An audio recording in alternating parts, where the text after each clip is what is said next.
For 6 nights, a lone wolf howled into a valley that never answered.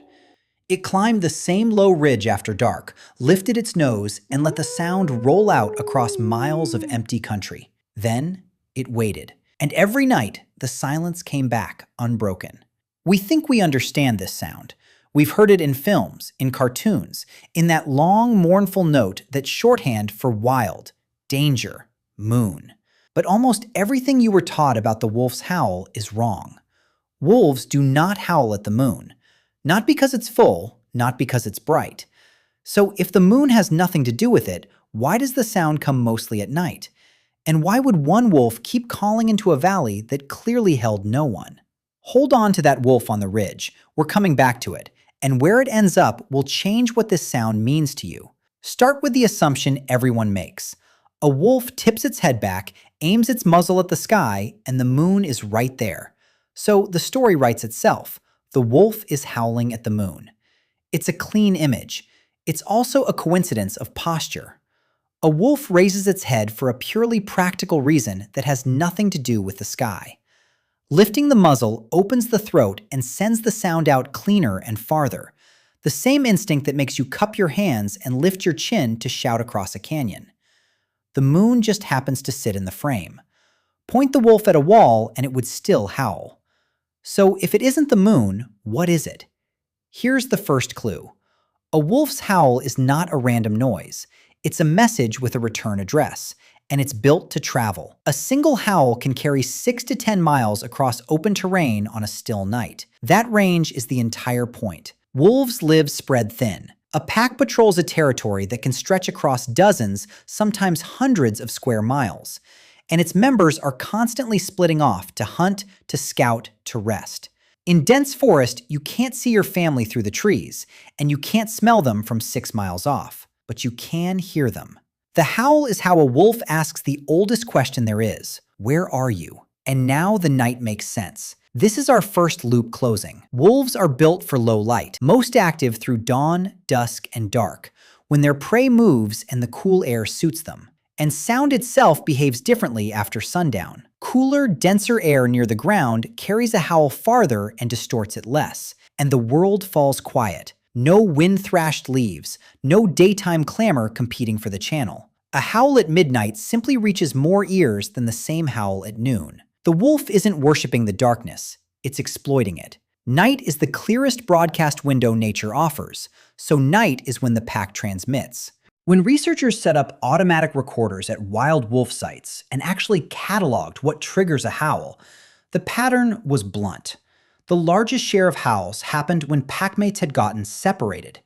A big chunk came right before the group set out to hunt, a rally cry to pull everyone together for the work ahead. Others followed a reunion, the vocal equivalent of a greeting. And howls actually aimed at a rival pack? A tiny sliver. This sound is overwhelmingly pointed inward, at family, not outward at enemies. Howling, as one longtime wolf biologist put it, is the glue that holds the pack together. But cohesion is only half the story. This is where it gets stranger. Listen to a whole pack howl at once, and it sounds like beautiful chaos, a tangle of rising and falling notes that never quite line up. For a long time, that seemed like sloppiness, a bunch of animals piling voices on top of each other. It may be the opposite of sloppy. When wolves chorus, each animal tends to slide its pitch away from the others, weaving and modulating so no two voices sit on the same tone. Researchers notice something curious as a result. It becomes very hard to count a pack by ear. A pair can produce a chorus nearly as rich and full as a much larger group. Scientists gave this a name borrowed from an old story about soldiers propping up dead comrades to fake a bigger force. The beau geste effect. The idea, and it's an interpretation rather than a closed case, is that by scrambling their voices, a small pack can sound like a crowd. To a rival listening across the valley, a wall of overlapping notes says this ground is held by more of us than you want to fight. Sit with that for a second. These animals may have evolved a vocal bluff, a way of lying about their own numbers across miles of darkness. And it works because the listener can't untangle what it can't count. If the hidden intelligence of animals grabs you the way it grabs me, consider subscribing. There's more of this coming. Now go back to that lone wolf calling for 6 nights, because there's another kind of howl, and it isn't about defending anything. It's about finding someone. Picture a young wolf pushed to the edge of its pack. Maybe the group outgrew the prey its territory could feed. Maybe it slipped in the hierarchy and lost its place. Whatever the reason, it left. And now it's alone in country it only half recognizes. A lone wolf is a wolf in trouble. It struggles to bring down large prey by itself. It has no one to stand watch while it sleeps. Every night alone is a night closer to not making it. So it does the one thing it can. It finds high ground and it calls. And here's the trap. Calling is dangerous. A howl doesn't only reach the family it's hoping for, it reaches every rival pack in earshot. And it announces, clearly, that a lone, unprotected animal is standing right there. The lone wolf is placing a bet each time it opens its throat. The need to be found has to outweigh the risk of being found by the wrong ones. That's the real weight under this sound. Not menace, need. Then there's the detail that reframes everything. Wolves can recognize each other by voice alone. Analyze a howl, and you'll find each wolf carries a signature in the pitch and shape of its call, distinct enough that researchers can identify individual animals from sound alone, the way you'd pick your mother's voice out of a crowded room. And in one study of a captive pack, scientists found the wolves didn't howl equally for everyone. When a wolf was taken away, the ones left behind howled more for the packmate they were most closely bonded to, not simply the highest-ranking one. The strength of the calling tracked the strength of the relationship, which means, at least in part, a wolf isn't just howling into empty space. It's calling for someone specific. It's calling for the one it misses most. So when our lone wolf sends its voice into the valley, it isn't only making noise. It's listening for one particular answer out of every possible voice in the dark. For 6 nights, that answer doesn't come. You've heard this sound, maybe only through a speaker, and something in you went still when you did. There's a reason, and we're nearly there. Strip away the biology and look at what a howl actually is. It's a signal thrown out into distance and darkness, hoping something you love is close enough to answer. We do our own versions constantly. The text sent at midnight, the call made just to hear a familiar voice.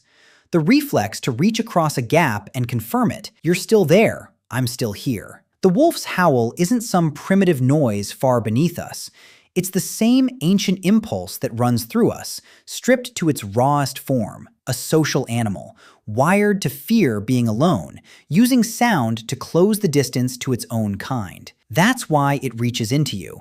You're not hearing a monster, you're hearing something you already understand. So what happened to the wolf on the ridge? We can't follow one real animal through the dark, and honesty demands admitting that many lone wolves never find anyone. Some are killed, some wander for months. But this is also almost exactly how nearly every wolf pack on Earth begins. A lone wolf calls, and one night, from across a valley it had nearly given up on, a different lone wolf answers. Another animal that left, that survived, that had also been sending its voice into the emptiness for someone. They find each other by sound first, 2 return addresses meeting in the dark. And a new pack, a new family, starts with that single exchanged howl. The call into the void isn't only the sound of what was lost. Sometimes it's the first sound of what's about to begin. So the next time you hear it, that long note lifting into the night, remember what it isn't. It isn't a wolf baying at the moon. It isn't a threat rolling out of the dark to scare you. It's an animal raising its head to throw its voice as far as the night will carry it, saying the one thing every social creature has always needed to say. Not stay away, the opposite. I'm here. Where are you? Come find me. And somewhere across the valley, sometimes, something answers back.